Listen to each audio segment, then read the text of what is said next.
ఒకప్పుడు భూముల పంపకాలు ఎట్లుండేనంటే నోటి మాట మీద పెద్దోళ్ళు పెట్టిన గెట్లను బట్టి ఉండేటివి. ఏదన్నా తక్లీఫ్ వస్తే పెద్ద మనుషులు సరి చేసేటోళ్ళు ఉండే. కానీ రాను రాను సాదా బైనామాలు వచ్చినాయి. లెక్కలన్నీ కాగితాల మీదే ఉండేటివి.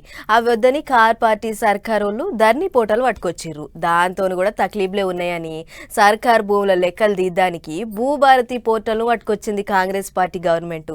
పట్టుకొచ్చుడు కాదు, పనితనం కూడా మొదలుపెట్టింది.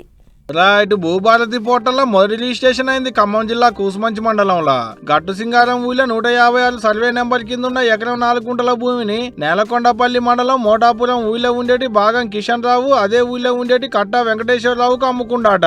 ఇక అమ్మినోళ్ళ కాంచి కొన్నోళ్లకు పట్టా చేసుకుంటారు కదా, అగో అట్లా ఇప్పుడు సర్వే మ్యాప్ లో రిజిస్టర్ చేసిరు అన్నట్టు. భూభారతి పోర్టల్ అయిన తొలి రిజిస్ట్రేషన్ ఇదే తెలంగాణలో.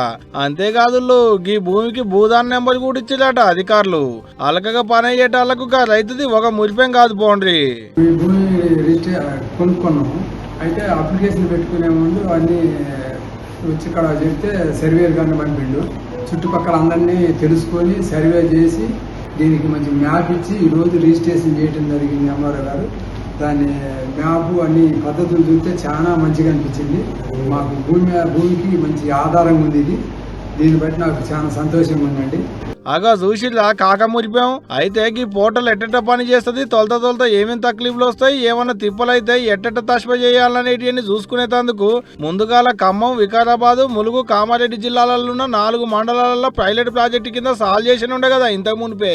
అగో అండ్లు ఇప్పుడు ఖమ్మం జిల్లాలో ఉన్న కూసుమంచి మండలంలో తొలి రిజిస్ట్రేషన్ అయింది అన్నట్టు. పెద్దగా పని కూడా ఏం లేదు. అమ్మినోళ్ళు కొన్నోళ్ళు పోయి కథాయి కాగితాలు ఆఫీసర్లకు చూపెడితే ఏలు ముద్దలు వేసుకుంటే ఆలస్యం. అమ్మినోళ్ళ పేరు మీదకించి కొన్నోళ్ళ పేరు మీద అమ్మట్లనే రిజిస్టర్ అవుతుంది అన్నట్టు. అయితేనే అయింది ఈడ కూడా. మామూలుగానైతే ధరణి పహానీలో యజమాని పేరు ఒక్కటే అగుపడేది ఉండే, కానీ ఇంట్లో కాదుల్లో పేరు, ఖాతా నెంబరు, సర్వే నెంబరు, అనుభవదార, పట్టాదార, సర్కారు భూమా, పట్టా భూమా, వారసత్వం కింద వచ్చిందా లేకుంటే కొన్నదా అనేటి వివరాలన్నీ కానొస్తున్నాయి. ఈడ ఇప్పుడు ఇట్లా అయింది కదా. ఇగిన్ని చోట్ల కూడా ఇటువంటి పట్టాలు అయితే దాని మీద రైతులు చెప్పిన దాన్ని బట్టి రాష్ట్రం అంతా తీసుకొస్తారు అన్నట్టు. మరి చూడాలే దీని పనితనం ఎట్టుంటుందో ఇక ముంగట.